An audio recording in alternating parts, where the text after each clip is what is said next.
Youth welfare federation के जरिए अंजाम दिया, जिससे अगर कल को कानूनी तौर पे खत्म होता हो तो ये सारी कमेटियां खत्म हो जाएं। तो अगर हम इसको समझें तो राकेश दिड़बा जो हनीप्रीत का पीए था, अभी कई लोग आपको एडम ब्लॉक के कई कहेंगे भी राकेश दिड़बा तो पिताजी का पीए था। असल में 23 सितंबर 2013 के बाद हजूर पिताजी ने राकेश दिड़बा को अपने साथ जो तेरावास में रखने से हटा दिया था। और हटा इसलिए दिया था कि इसने कोई बहुत बड़ी बेवकूफी की थी, गलतियां भी की थी। और बहुत, मैं जब हटाया गया था इसको, तो जिस मीटिंग में हटाया गया था ये खास लोगों की मीटिंग थी और मुझे भी उसमें जाने की परमिशन थी और मैं उस मीटिंग में मौजूद था। बहुत बुरी तरह पिताजी ने इसको डांट के हटाया था ये सेवा से, इससे। और हर तरह की तेरावास की सेवा से और एडम ब्लॉक की सेवा तक से इसको हटा दिया गया था। और लेकिन अब इसको समझना कैसे है। मार्च 2015 में हनीप्रीत को रखा गया तेरावास में और हनीप्रीत ने पिताजी से कह के पीए के तौर पे राकेश दिड़बा को अपने साथ लिया, भी मुझे अपने साथ राकेश दिड़बा चाहिए। और जब हनीप्रीत ने राकेश दिड़बा की डिमांड की, तब राकेश दिड़बा हनीप्रीत की वजह से तेरावास में आया। पिताजी ने अपना पीए नहीं रखा था। लेकिन ये बात नीचे के लोगों को नहीं पता थी, यूथ वीरांगनाओं वालों को, फेडरेशन वालों को। उनके हिसाब से पिताजी ने दोबारा रख लिया है, लेकिन जबकि वो हनीप्रीत का पीए बन के आया था। तो अब आपको समझना है कि डेरे की जो मेन कमेटी थी उसमें राम सिंह चेयरमैन और जगजीत थे, जो राजनीतिक विंग में भी थे, और डेरे के जो प्रबंधकों में थे, जो संगत के साथ संपर्क में थे, उसमें भी थे। तो उन्होंने अपने उसमें से चुना किसको? महेंद्र पाल बिट्टू और माशा को। अब संगत को ऑर्डर तो यही 45 मेंबर देते थे, यूथ वाले तो सिर्फ प्रेरणा देने के लिए थे। भाषण आपने कभी देखा हो, यूथ वाले भाषण देने आते थे। बाद में तो सारी खिचड़ी बना दी थी, लेकिन शुरुआत में यही था, अभी रैली निकालनी है यूथ वालों को, जो भाषण देना हो, समझाना है, वो यूथ वाले करते थे। लेकिन बाकी जो 45 मेंबर सेवा का काम लेके आते थे संगत का, या 5 मेंबर 7 मेंबर ब्लॉक चुनने हैं, वो सारा काम दूसरे 45 मेंबर देखते थे। तो इधर से जो नेशनल कमेटी में थे, उनमें से हर्ष दूरी, संदीप बरेटा और प्रदीप कलेर, इनका इस्तेमाल किया गया। और ये सारी जो मीटिंग बताई जाती है, अब मान लो प्रदीप कलेर, हर्ष दूरी, संदीप बरेटा को कैसे यकीन आएगा भी ये काम करना है या नहीं करना है? तो ये यकीन दिलाने का काम राकेश दिड़बा ने किया। राकेश दिड़बा के पीछे हनीप्रीत। और क्योंकि राकेश दिड़बा हनीप्रीत का पीए था पिताजी के साथ, उस टाइम पिताजी का पीए गुरलीन था। गुरलीन भी पीए नहीं था, पिताजी ने पीए रखना छोड़ दिया था। जैसे क्या होता है भी, एडम ब्लॉक को कोई मैसेज लगाना है, जैसे पिताजी मान लो तेरावास में बैठे हैं, एडम ब्लॉक वाले कहीं और है, तो किसको बोलेंगे पिताजी भी एडम ब्लॉक के फलाने बंदे को बुलाओ या उसको छोड़ दो, ना छोड़ो? उस काम के लिए गुरलीन को रखा गया था, राकेश गुरलीन नाम था उसका। हम राकेश बुक स्टॉल कह देते हैं, वैसे गुरलीन नाम उसका ज्यादा चलन में है। तो वो व्यक्ति रखा गया था। इसके अलावा जो धर्म सिंह और रतन सिंह थे, ये खाना वगैरह सप्लाई करने के लिए और झाड़ू पोछा करने के लिए थे। और जो हनीप्रीत थी वो फिल्मों का काम देखती थी। और बाकी जो माली हो गया, कोई जैसे घास वगैरह काटने के लिए, पेड़ पौधों की संभाल के लिए, वो ब्रह्मचारी अलग थे। उनका कोई एडम ब्लॉक से लेना देना नहीं था। ये पूरी जो कॉन्सेप्ट है, ये राकेश चिड़बा का बिल्डअप किया हुआ था।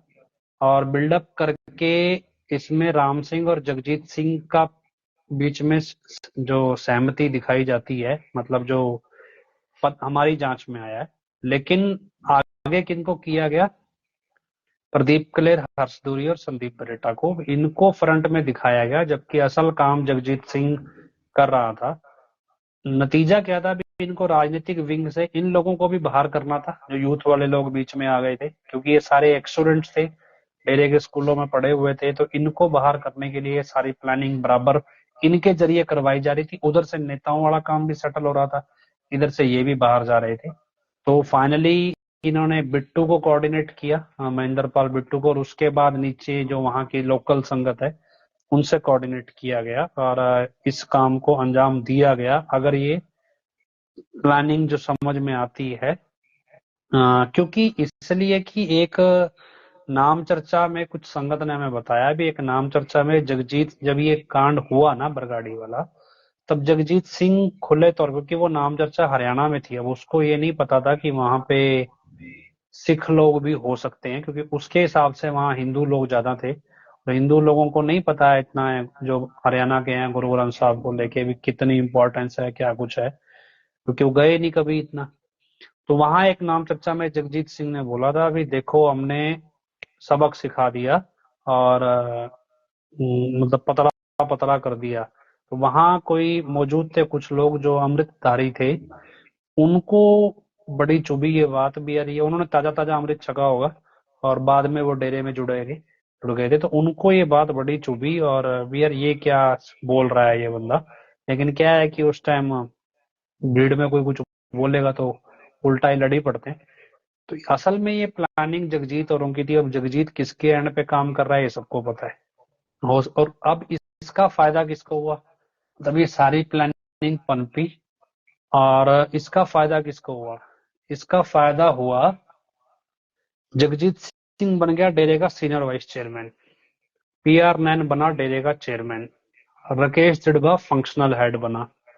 ठीक है, और जितनी यूथ वेलफेयर फेडरेशन के 45 मेंबर थे, और यूथ वीरांगनाओं की 45 मेंबर थी, पॉलिटिकल विंग के जितने अलग अलग विंग थे, ग्रीनेस के 45 मेंबर थे, या 45 मेंबर एडम ब्लॉक के थे, ये सारे आज कहाँ हैं, खत्म हो गए। सबको मिला के 85 मेंबर बना दिया इन्होंने, मतलब लगाओ भी आप, यूथ के 45 अलग हो गए, पॉलिटिकल विंग 7, लगभग 52, ग्रीनेस के 45, 52 और 45 97, और 45 मेंबर एडम ब्लॉक, 97 तो एक स्टेट के हैं, एक स्टेट के 97 और 45 जो पहले से थे, तो लगभग 90, 130, 137 और 142, 142 लोगों को काट के 85 लोग कर दिए गए। और अपनी जान में यूपी वाला बोलता है जी मैंने बड़े कमेटी बढ़ा दी, जबकि 85 लोग कर दिए 142 की जगह। ये इसलिए किए गए क्योंकि जो एडम ब्लॉक में जो जगजीत, मोहनलाल एंड इन सबकी जो पावर थी वो इन सब में बटी हुई थी, ये सारी पावर समेट के वापस से इनको खुद को सारी पावर चाहिए थी, तो ये सारी पावर अपने पास इन्होंने वापस रख ली, ले आए एक तरह से, बाकी सबको जो भी था इनको उड़ा दिया। और जो इनमें एक मेंबर बचा वो था अमन, चीका वाला, वो कहते हैं विदेश चला गया, और ये सब कुछ छोड़ छाड़ के। इसके बाद आप सोचो भी, जो सबसे लोअर रैंक पे संगत आती है उनके ऊपर आता है यूथ के 45 मेंबर आ गए, उसके ऊपर नेशनल कमेटी भी आ गई यूथ की, फिर पॉलिटिकल विंग के 45 मेंबर ऊपर पॉलिटिकल विंग की नेशनल कमेटी, फिर डेरे के 45 मेंबर ऊपर एडम ब्लॉक की कमेटी प्रबंधकों वाली, इनके बाद 4 टॉप के प्रबंधक, उसके बाद जाके कहीं पिताजी का रोल आता है। लेकिन पुलिस क्या कहती है, भी संगत का बंदा और फिर सीधा पिताजी का, बीच में सारे साफ। अब क्या है, क्योंकि इस्तेमाल तो हुआ सबका, और मुझे लगता है स्क्रीन पे इतना काफी है। चलो एक और चीज दिखानी थी भाई, इस्तेमाल सबका हुआ, और इस्तेमाल के बाद क्या हुआ, इस्तेमाल के बाद प्रदीप क्लेर पकड़ा गया। और एक वीडियो हमने दिन में डाला है, एक लेडी का, एक बहन है, वो प्रदीप क्लेर की वाइफ है, उसके घर पे हमला हो रहा है, उसका किसी ने घर छीन लिया, घर में कोई ड्राइवर ला के बिठा दिया। अब वो राकेश जिड़वा पे या हनीप्रीत पे या फिर यूपी वाले पे आरोप लगा रही है, वो तो अपनी तरफ से पिताजी पे ही आरोप लगा रही है। तो हालांकि उसका एक और वीडियो है जो रूबरू प्रोग्राम में बात करतेगा। मसला ये कि अब आपको समझ क्या आए, या आपने क्या खोया और क्या पाया। जो भी लोग ये यूथ वेलफेयर फेडरेशन में काम करते हैं, जहां भी काम करते हैं, इस सारे कार्यक्रम को करने वाला कौन, जगजीत। प्लानिंग करने वाले कौन, मोहनलाल जैसे लोग। फ्रंट फेस किसका है, प्रदीप कलेर, हर्ष दूरी, संदीप बरेटा का। अगर कल को ये उगल भी दें तो नाम किसका उगलेंगे, राकेश जिड़वा का। क्यों, ये सब सारे मोहरे हैं। असल खेल नेताओं के बीच में और साथ संगत के बीच में चल रहा है, बाकी सब मोरे हैं। और उसमें सबसे जो डेरे की तरफ से विश्वासघात करने वाले लोग हैं, वो 3 लोग इंपॉर्टेंट हैं, 4 मान के चलिए। राम सिंह चेयरमैन, जगजीत सिंह, मोहनलाल और सुखदेव दीवाना, धर्म सिंह को भी मानिए और पीआर नैन को भी मानिए, 6 लोग मानिए। अब क्या किया गया, अब राकेश जड़बा की जगह एक नया नमूना सिलेक्ट किया गया है, और वो नया नमूना है इकबाल। बगड़ सिंह शायद नाम है उसका, वैसे इकबाल कह के बुलाते हैं। अब ये सारे काम तामझाम क्योंकि खुद नहीं संभालते, ये खुद सिर्फ ऐश करते हैं, डील करते हैं, ये लोग इस्तेमाल करने के लिए मोहरे चाहिए। तो अब अगला मोहरा जो है वो इकबाल है। और इधर से मैनेजमेंट में जो मैनेजरों के अंदर आता है वो है एक चाचा चतरा, ऐसा कुछ नाम है उसका। तो उस वो एक नया मोहरा है। मेरा ये समझाने का मतलब है कि आप स्टेप बाय स्टेप जितने भी लोग ये आ रहे हैं, इनको लगता है कि रातों रात करोड़पति बन जाओ। एक जगजीत, आप कभी जो कनाडा में लोग रहते हैं ना, या जिनके लोग रिश्तेदार कनाडा में रहते हैं, कभी उनसे पूछना, कनाडा में ना जो बुजुर्ग आदमी भी जाते हैं ना वहां पे रहने के लिए अपने बच्चों के पास, उनको भी वहां काम करना पड़ता है। वहां इतनी महंगाई है, वहां ऐसा नहीं है भी आपका बच्चा आपको कमा के खिला देगा, कुछ ना कुछ काम आपको बुजुर्गों को भी वहां करना पड़ता है। और जगजीत सिंह का लड़का भी वही है, वो वहां पे कोई काम नहीं करता और लाखों करोड़ों रुपए उड़ाता है। और वहां पे संगत को पता क्या बोलता है, मेरे बाप ने इतना कमा रखा है डेरे से कि मुझे कुछ काम करने की सारी उम्र जरूरत ही नहीं है। तो आप अंदाजा लगाओ, ये है स्टेटस असल। बाकी होना सबका ही बुरा हाल है, पर फिलहाल आपको इसलिए बता रहे हैं क्योंकि अब हमारे पास एक एग्जांपल है। प्रदीप क्लेर अपनी पॉलिटिकल पहुंच बना के या कोई जान करके छूट जाए ना छूटे, क्योंकि हमें तो पता है भी ये एक मोहरा है। कल को प्रदीप क्लेर कहे जी मेरे को तो जैसा हुक्म हुआ मैंने किया। अब वो हुक्म में हो सकता है इन्होंने वहां भी तब नकली बना रखा और प्रदीप क्लेर को हुक्म करा दिया हो। तो ये सारी चीजें आपको पता होनी चाहिए। अब एक और चीज मैंने आपको कल परसों शायद लाइव किया था तब बताई थी कि केमिकल आते हैं एक बहुत सारे, और इंग्लिश में उनको बुलाया था इथियोजन्स। थियोजन्स कह दो, इथियोजन्स कह दो, कई बार ई साइलेंट होता है, अलग अलग प्रोनाउंसिएशन अलग अलग लैंग्वेज में है। तो हम इंग्लिश में पढ़ोगे तो आपको लिखा मिलेगा ETHEO, इथियोजन्स, GENS ऐसा कुछ, इथियोजन्स। और वैसे थियोजन्स बोल दें या ई साइलेंट रखते हैं, अलग बोलने में कुछ भी आ जाए। ये ऐसे एलिमेंट हैं जिनका इस्तेमाल होता है नशे के तौर पे और दवाइयों के तौर पे भी होता है, लेकिन ये जो केमिकल्स हैं ये केमिकल तांत्रिक इस्तेमाल करते हैं और रोग विशेषज्ञ जो होते हैं वो इस्तेमाल करते हैं। मैं आपको उनको स्क्रीन पे दिखा देता हूँ, आपको समझना आसान होगा। इसमें सबसे कॉमन जो होता है केमिकल, वो जो आम मिल जाता है उसे बोलते हैं LSD। LSD आपने फिल्मों में भी सुना होगा, भी नशे का एक पदार्थ होता है। तो मैं आपको LSD के बारे में दिखा देता हूँ, आप इसको समझ जाइए। LSD अब्यूज एडिक्शन, ये आपको हालांकि स्क्रीन पे तो बहुत बारीक दिखेगा, तो मैं आपको सिर्फ इसलिए दिखा रहा हूँ, बाद में गूगल करके देख लेना LSD के बारे में। तो इसके बाद हम अपनी जांच थोड़ी, एक कैमरा बंद कर दें, डबल डबल आवाज आती है।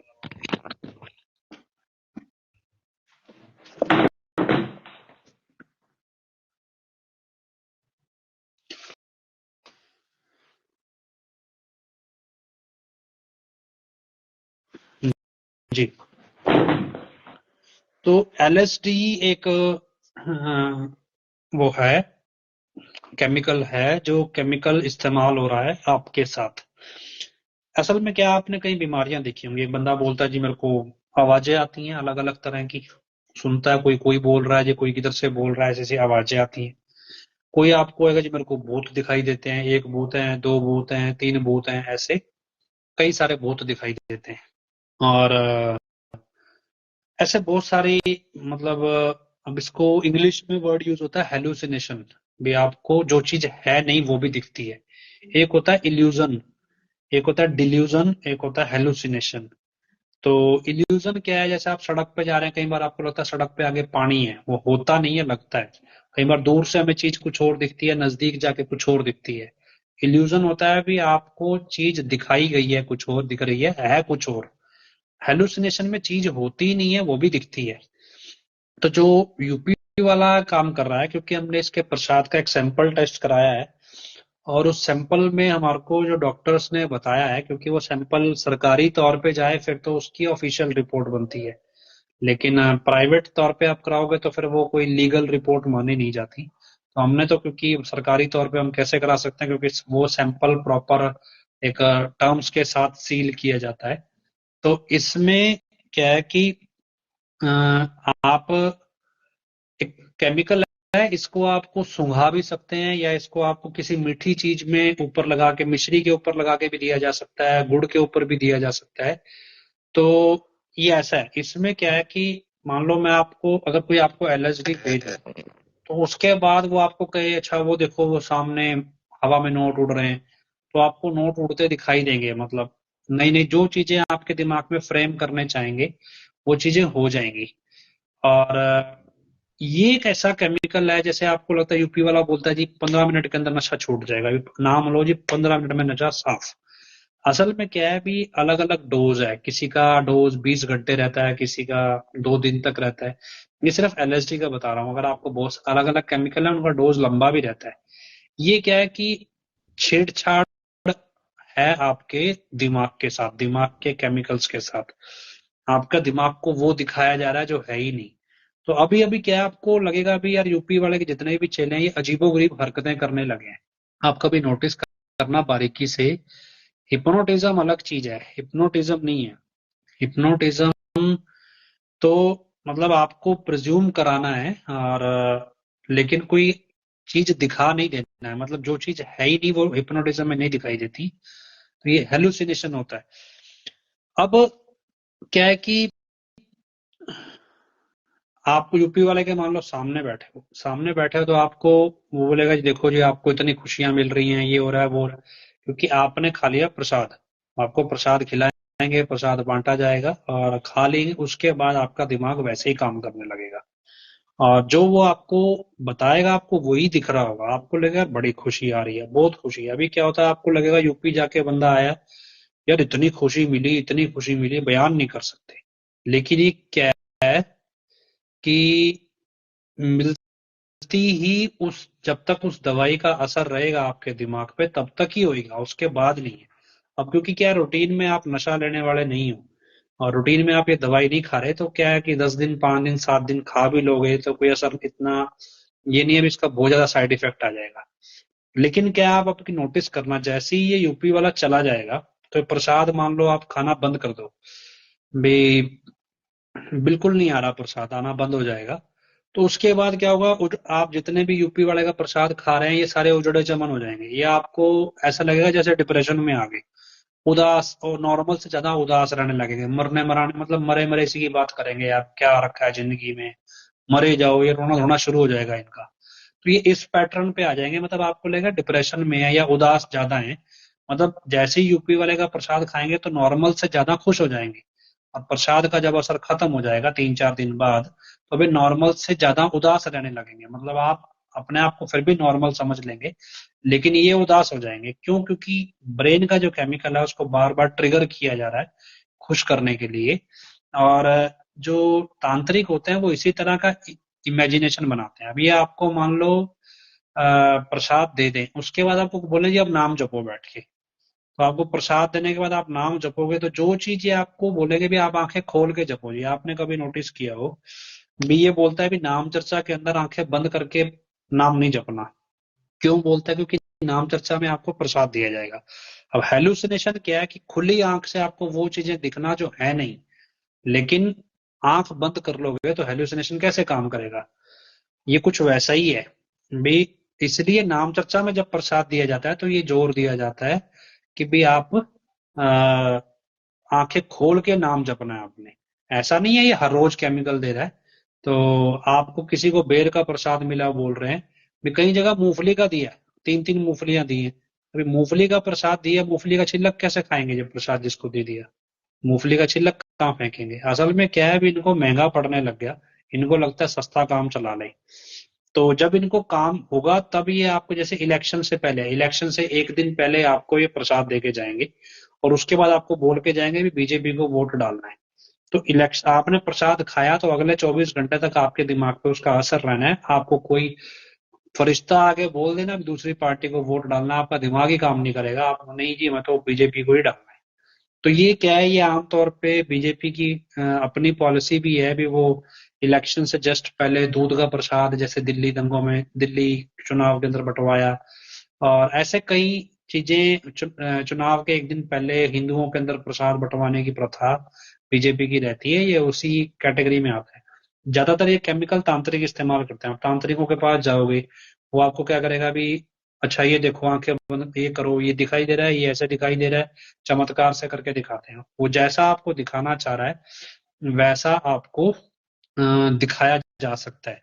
आमतौर पर डिप्रेशन, डरे हुए मरीज होते हैं, जैसे किसी को लगता है ये भूत दिख रहा है, बहुत ज्यादा डरे हुए हैं, वो उनका तो होता है मेडिकल तौर पे इस्तेमाल उनके अंदर तो ये चीजों का। लेकिन जो अ, आम नॉर्मल लोग हैं जिनको भूत नहीं दिख रहा, उनको कुछ ना कुछ नया दिखने लगता है। तो ये सारी चीजें आप समझो कि किस तरह से काम करती हैं, और यूं ही नहीं है केमिकल है, आप इसके बारे में पढ़ो गूगल पे, इथियोजन्स हियोजन्स कहते हैं, या फिर एलएसडी के बारे में, इसके साइड इफेक्ट लॉन्ग टर्म में क्या है। जितने भी आप कहते हैं ना पिताजी खा रहे हैं, यूपी वालों में जितने भी चेले हैं, जैसे आप फिल्म में भी दिखाया, पागल हो गए। क्यों? क्योंकि जब इनको प्रसाद मिलना बंद हो जाएगा, ये इनको नशे की लत लग रही है। अब इनको क्या है, आपको लगता है ये आधा आधा किलो का प्रसाद क्यों दे देते हैं? क्योंकि जब बंदा एक ही बार में खा लेगा तो दिक्कत हो जाएगी, मतलब एक बार में खा लेगा तो असर खत्म हो जाएगा। इनको होता है भी बंदा प्रसाद संभाल के रखे, हफ्ते भर थोड़ा थोड़ा थोड़ा थोड़ा करके खाता रहे, ताकि थोड़ा थोड़ा थोड़ा थोड़ा असर रहे। और वो असर धीरे धीरे जाएगा तो करीब करीब हफ्ता 10 दिन इनको क्या लगेगा जी, भंडारे से आए, एक हफ्ता तो हमारी भाई साहब खुशी नहीं उतरी भी, ये उस पैटर्न पे। और क्यों, अब पिताजी ने जो काजू बिस्किट बनवाए थे वो शुगर फ्री थे, हल्का सा मीठा था उसमें। अगर आप उसमें क्या, उसमें ये केमिकल इम्बाइब नहीं होता। जब ये चीजें इंट्रोड्यूस करनी एडम ब्लॉक ने शुरू करी, तब पिताजी ने गुलदाने का प्रसाद बंद कर दिया था। इसीलिए बंद किया था क्योंकि गुलदाने के प्रसाद पे ये चीज केमिकल छिड़का जा सकता है। इसलिए पिता ने गुलदाने का प्रसाद बंद करके काजू बिस्किट स्पेशल बनवाए थे, जो बाजार में ना मिलते हो। और इस बिस्किट पे अगर केमिकल डालोगे तो इसका टेस्ट बदल जाएगा। और क्योंकि उसमें बिल्कुल नॉर्मल सा शुगर फ्री टेस्ट था, उसमें कोई भी केमिकल डालोगे अचानक से टेस्ट बदल जाएगा। जबकि ज्यादातर जो केमिकल है ये मीठी चीजों पे खपते हैं। तो इसलिए बिस्कुट का प्रसाद पिताजी ने शुरू किया भी, ताकि कोई केमिकल इसमें मिलावट ना कर सके। और हमें तो चलो नहीं समझ में आता, लेकिन पिताजी स्टेज से बार बार ये बातें बोलते रहे भी, कोई और प्रसाद लेके, कहीं से प्रसाद लेके मत खाना। ये सारी चीजें बहुत बोला पिताजी ने, स्टेज से बहुत बार वचन फरमाए, लेकिन समझ आए तो है। तो मतलब ये सारी चीजें आप समझो। और जो भी लोग खास तौर पे यूपी वाले का प्रसाद खा रहे हैं, उनको ये केमिकल्स की स्टडी करके बताओ। हमने अपने एंड पे डॉक्टरों से जांच कराई है प्रसाद की, तो उसमें एलएसडी पाया गया है। लेकिन क्या है कि ये जांच प्राइवेट लेवल पे है, सरकारी लेवल पे नहीं है। अब हम ये साबित नहीं कर सकते भी जो सैंपल हमने भेजा वो सैंपल इसके प्रसाद का था। हमने अपने एंड पे देख लिया भी इसके प्रसाद में ये चीजें निकली हैं। और ये नहीं है कि अभी का प्रसाद है, कुछ जो इनको खास, ये ऐसे नहीं है आपको रूटीन के प्रसाद में देंगे। जब आपका कोई स्पेशल प्रोग्राम है, जैसे क्या रूटीन में सारी जगह लाइव चल रहा है, लेकिन एक दिन आपको बोलेंगे आज फलाने ब्लॉक का स्पेशल प्रोग्राम है, तो उस फलाने ब्लॉक का जो स्पेशल प्रोग्राम है उसी ब्लॉक को ही खिलाया जाता है, और किसी को नहीं खिलाया जाएगा, बाकी सबको नॉर्मल चलेगा। क्योंकि इनको भी पता है भी इसको हैंडल करना इतना आसान नहीं है, और ये एक बड़े लेवल की नशा तस्करी है भारत के कानून में। किस तरह से हो रही है, किस तरह से आपको मनवाया जा रहा है, फिर उसके बाद जो आपको परमार्थ वाली नाम चर्चाएं होती है ना, उस परमार्थ वाली नाम चर्चाओं में आपको प्रसाद दिया जाता है।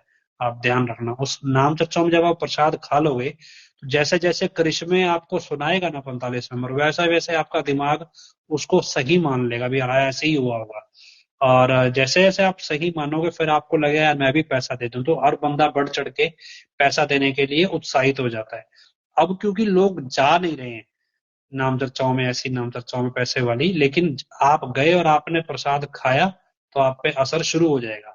अब आपको कई लोग ऐसे मिलेंगे जी, हम नाम चर्चा में ना जाए ना तो हमारा मन सा नहीं लगता। असल वो नाम चर्चा का अब नहीं हो रहा है इस टाइम पे। वो क्योंकि जो उनको वो डोज मिलती जा गई है ना, उससे जो दिमाग का संतुलन है वो बिगड़ गया। तो उसको इनको बार बार वो डोज चाहिए। तो ये चीज आप समझ लीजिए कि प्रसाद कौन सा होता है और क्यों पिताजी ने सारी चीजें मना करी, क्योंकि अब हमें प्रॉपर एक्सपर्ट्स इसके मिले हैं जिन्होंने सारी डिटेल हमें दी। मैंने भी नहीं पढ़ा था इसके बारे में, एलएसडी के बारे में। हाँ, लेकिन मुझे ये नहीं पता था भी ये थोड़े बहुत केमिकल्स पढ़े थे, पर ये नहीं पता था भी इतना हद तक इसका इस्तेमाल आम तरीके से भी हो जाता है। तो ये तो एक ऐसी स्टडी है, तो हमने कुछ पुलिस वालों से भी पता किया। वो ये कहता है जी बहुत कॉमन इस्तेमाल है आम तांत्रिकों के पास इसका। अभी तांत्रिक बहुत सारे इसी केस में पकड़े जाते हैं कई बार।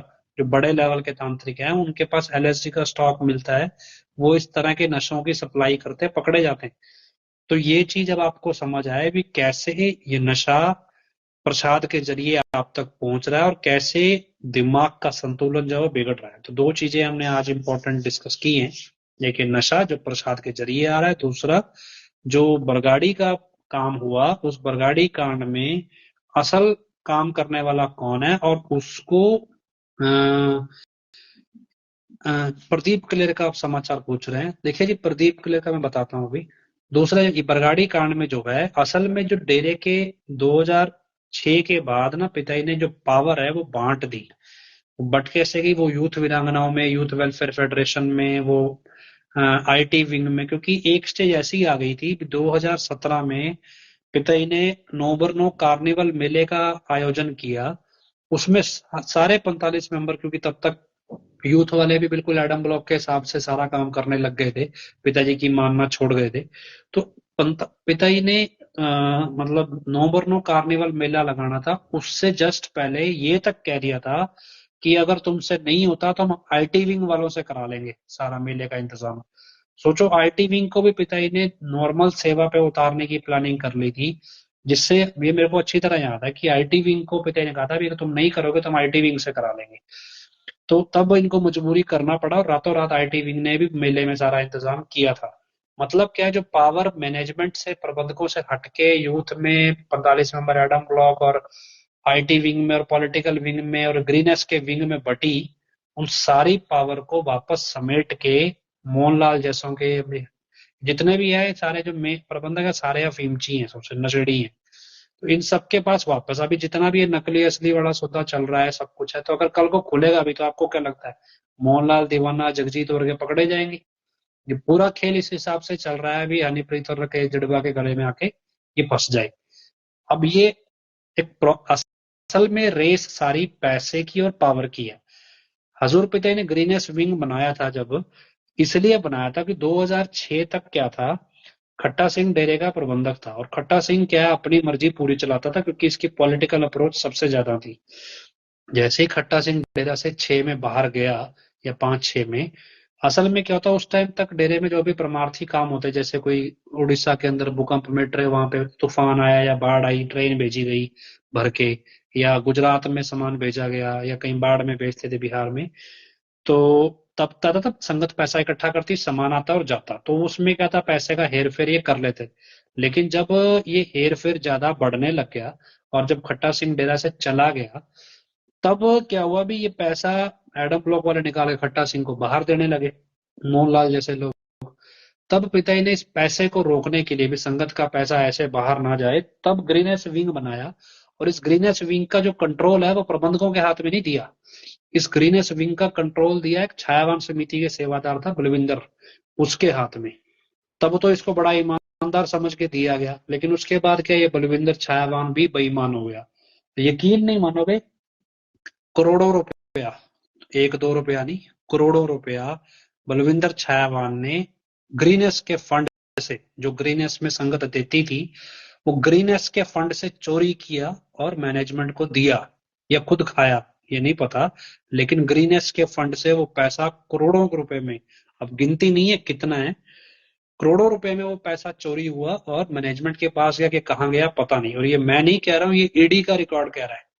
इन्फोर्समेंट डायरेक्टरेट का छापा पड़ा था ग्रीनेस के दफ्तर में और वहां से सारा रिकॉर्ड मिला था कि करोड़ों रुपए का गबन ग्रीनेस के फंड से हुआ है। जो पैसा संगत ने जमा तो करवाया लेकिन वो पैसा बैंक तक नहीं पहुंचा। पिताजी बोलते थे जब पैसा बैंक में जमा हो जाए तब हमारे से बुलवाना है।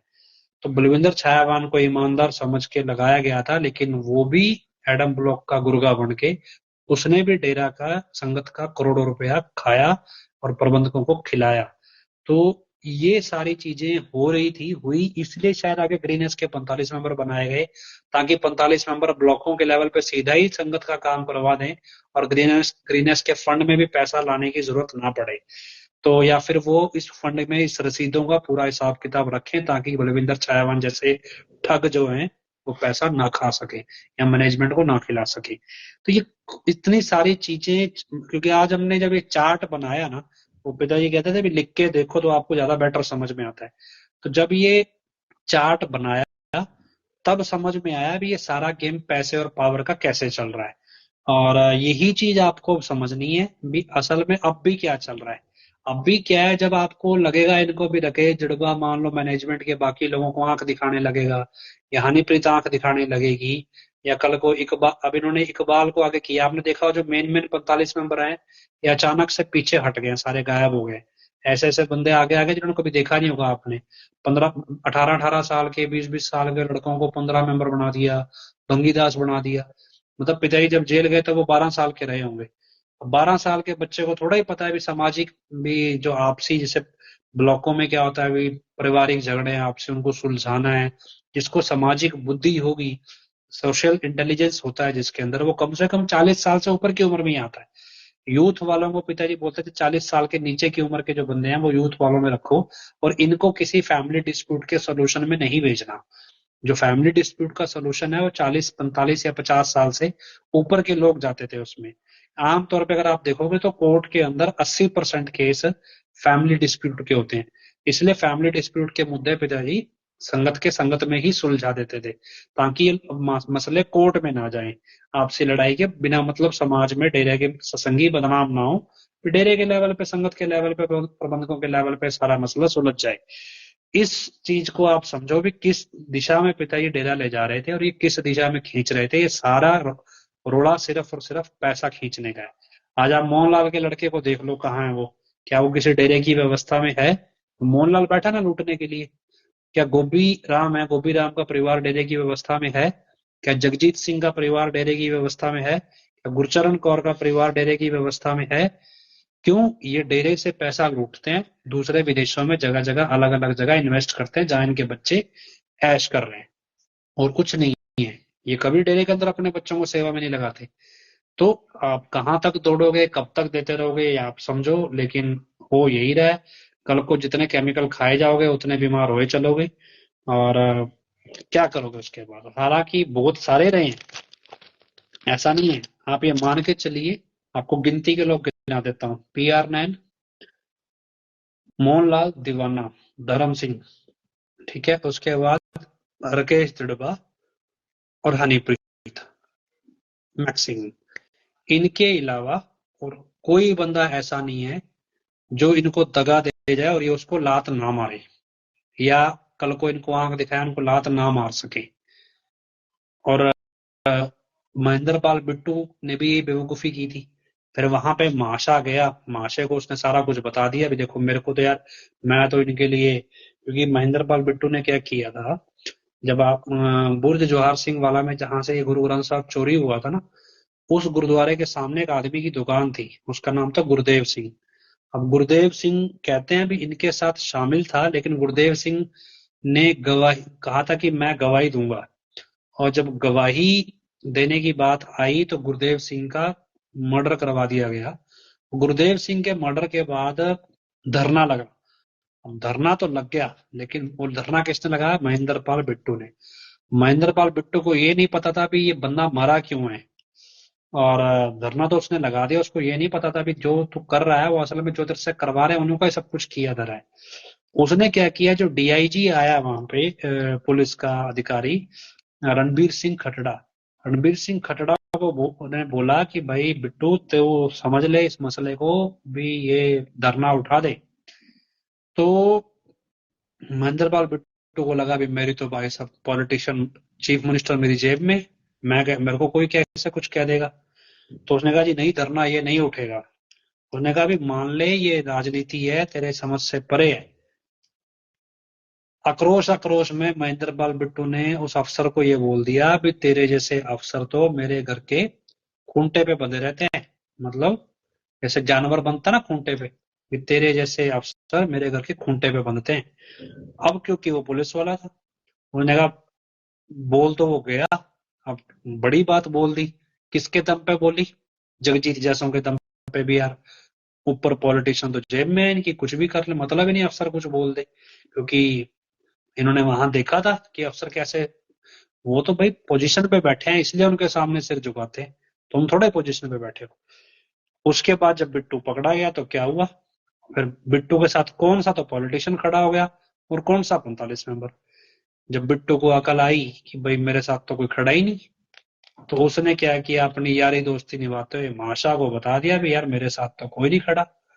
अब उसको क्या पता था कि माशा भी इसीलिए आया है, डेरे की एक अपनी पॉलिसी है। मेरे साथ भी ये पैंतरा एक कृष्ण पाल चौहान नाम का 45 मेंबर है, उसने इस्तेमाल किया था। ये क्या करते हैं, जब आप डेरे के अंदर के मेन बंदे हो और आपको पता चल जाए भी डेरा में गड़बड़ हो गई, तो ये ऐसा नहीं है ये आपको सामने से वार करेंगे, ये उनमें से ही एक बंदा आपका दोस्त बन जाएगा। जैसे मेरा दोस्त बनने डॉक्टर अशोक आया, कृष्णपाल चौहान आया, ऐसे बहुत सारे लोग आए मेरे दोस्त बनने के लिए। एक वकील था, छाबड़ा छाबड़ा नाम भूल गया उसका पूरा, वो भी आया। मतलब ये लोग आए मेरे दोस्त बनने कि भाई हम तेरी पिताई तक बात पहुंचा देंगे, पिताई से बात करा देंगे। तो ये पैटर्न डेरे का है, जब आप ऐसा कुछ करते हो जो बंदे को अंदर रह के पता चल जाता है, क्योंकि पहले समझ नहीं आता कई बार वो अनजाने में, हालांकि हमने तो कुछ किया नहीं, लेकिन कई बार ऐसे लोग अनजाने में पैसे के लालच में या पहुंच के लालच में, राजनीति के लालच में कोई बड़ा स्टेप उठा बैठते हैं, और बाद में उनको पता लगता है तो गलत हो गया। फिर ये दोस्त बन जाएंगे, दोस्त बनने के बाद एक आदमी आपका दोस्त बनेगा, वो दिखाएगा भी मैं तेरा ही सगा हूं, और फिर सारी बात वो वो आपको यकीन दिलाएगा भी, वो आपको आपकी बात पिताई तक पहुंचाएगा, आपको पिताई से मिलवा देगा। तो और फिर एक दिन आपको फोन आता है ऐसे बंदे को कि भाई तेरी पिताई से मैं आज चुपचाप मीटिंग करा दूंगा, फटाफट आ जा, बस किसी को बताइयो मत। अब वो अपना फोन लेके मत आइयो। अब वो बंदा चुपचाप बिना बताए निकल जाता है घर से भी, मैं पिताई से अकेले मिला हूं, अपने परिवार को भी नहीं बताना पूरी, जैसे ना हवा पे नारे नूरे लगा लेते हैं सब कुछ ऐसे ही। तो ऐसे बुला लेते हैं, और बुलाने के बाद फिर वो बंदा कभी लौट के वापस नहीं आता। ऐसे कितने ही ब्रह्मचारी हैं जो डेरे में इस तरह से अचानक गायब ही हो गए। तो डेरे में कोड पता क्या चलता है, अभी इसको पाकिस्तान भेज दो, ये कोड चलता है डेरे के अंदर। तो ये एक पैटर्न था, है, और यही चीज सबके साथ इस्तेमाल होती है। अब प्रदीप के लिए डेरे में किसी को तो अपनी फोटो में भेज ही रहा था ना, व्हाट्सएप के स्टेटस पे लगा के, कोई तो उसका वफादार बना हुआ था उसके फोन पे, उसकी फोटो कैसे आई बाहर भाई? जो उसने फोटो खिंचाई चंपत राय के साथ या आरएसएस के बंदों के साथ, वो फोटो में उसी के फोन से खींची हुई थी, उसी ने अपने व्हाट्सएप स्टेटस पे लगाई थी, तो कैसे बाहर आई? उसी का अपना कोई सगा बना हुआ था, और वो उसी उसी ने इसको फंसवा दिया, उसी ने पुलिस को फोन नंबर दे दिया, उसी ने आगे पकड़वा दिया। तो क्या करते? तो क्या है कि यही तरीका है, यही सब कुछ है दौर। कहां तक दौड़ोगे दौड़ लो, जिनके लिए दौड़ रहे हो, जिनके लिए रिस्क उठा रहे हो, एक स्टेज पे आके इन्होंने ही मारना है, बाहर से कोई नहीं मारेगा। इनके तो कब्र में पैर पहुंच गए मोहनलाल जैसों के, अफीम खा खा के क्या मिला इसको? क्या कर लोगे? ज्यादा दस के लड़के की गर्दन पकड़ लोगे, उससे क्या होगा? तुम्हारी तो जिंदगी बर्बाद कर गया ना सबकी। है तो क्या है, शाम को अफीम खाएगा और सो जाएगा, सुबह उठेगा फिर थोड़ी सी अफीम खाएगा तो चलेगा। तो ये सारी चीज आप आज समझो कल समझो, जब समझ लो तब आपकी मर्जी है। और ये आपको सिर्फ इसलिए बता रहे हैं क्योंकि ये दौर ऐसा है जहां एडम ब्लॉक के आपसी झगड़े बहुत हैं, और इन झगड़ों में आपको आप ना पिसो, बिना मतलब अपने बच्चों को आगे मत करो ये सेवाएं लगाने में। जिस दिन मरोगे उस दिन कोई बचाने नहीं आएगा, बर्बाद हो जाओगे। अगर मान लो ये वीडियो हमने इसीलिए डाला आपको, जो प्रदीप कलेर की वाइफ का, हालांकि उन्हीं का मैसेज आया मेरे पास, तो कहते भी आप हमारे वीडियो तो चलाते नहीं, हमारा पक्ष तो दिखाते ही नहीं।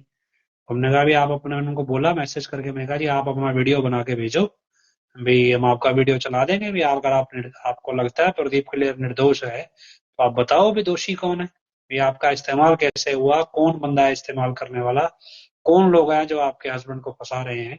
आप भेजो, लिख के वीडियो बना के भेजो, हम डाल देंगे अपने पेज पे। तो उन्होंने हमारे को चैलेंज बोल दिया कि जी मेरे पास ट्विटर पे रखे हुए वीडियो हैं, मैंने डाले हुए हैं ट्विटर पे, आप वो वीडियो डालो।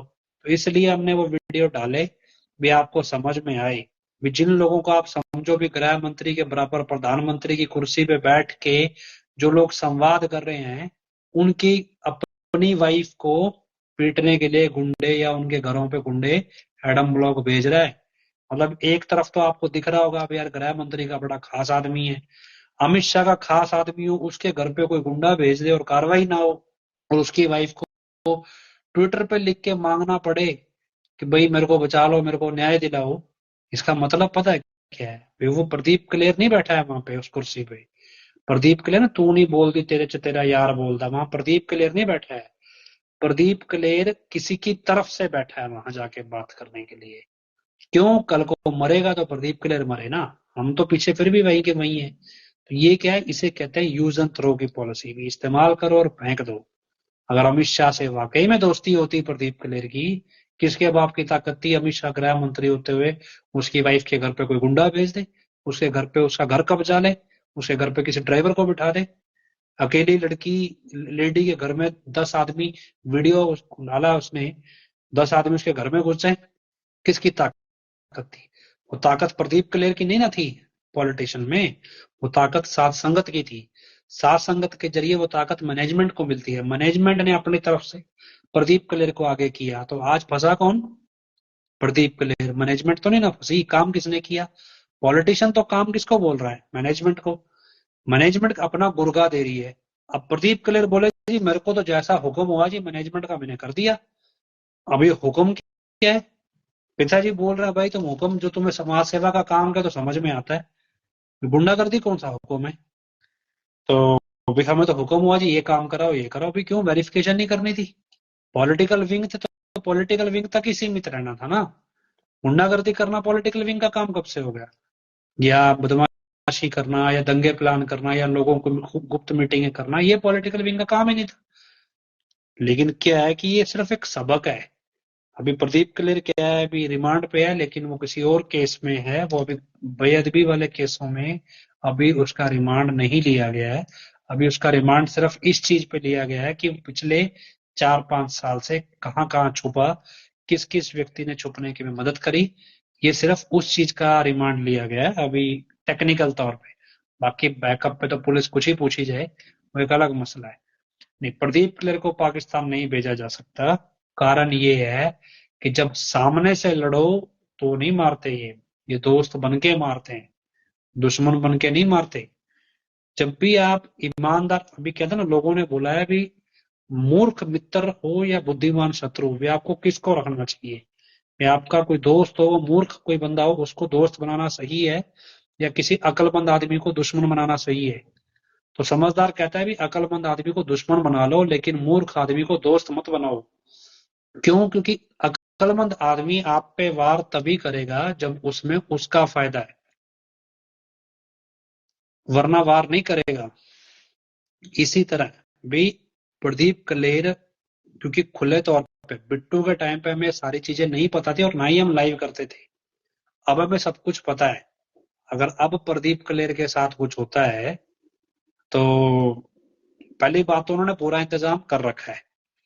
अगर सपोज आप कॉमन सेंस लगाओ, अगर 1% प्रदीप क्लियर ये बोल दे कि जी सुखबीर बादल ने मेरे को कहा था, तो क्या उसके कहने पे सुखबीर बादल के खिलाफ मुकदमा दर्ज हो जाएगा? क्या आपको लगता है पंजाब पुलिस के किसी अफसर में इतने गट्स हैं कि प्रदीप क्लियर बयान दे और सुखबीर बादल के खिलाफ मुकदमा दर्ज हो जाए? आप कॉमन सेंस लगाओ ना। यही काम तो बिट्टू, बेवकूफी बिट्टू ने की थी माशे को सारा कुछ बता के। तो यही चीज आपको समझनी। माशे ने क्या किया? माशे ने उसका इस्तेमाल किया, एडम ब्लॉक को सूचना दी और आज 45 मेंबरों का प्रधान बन गया।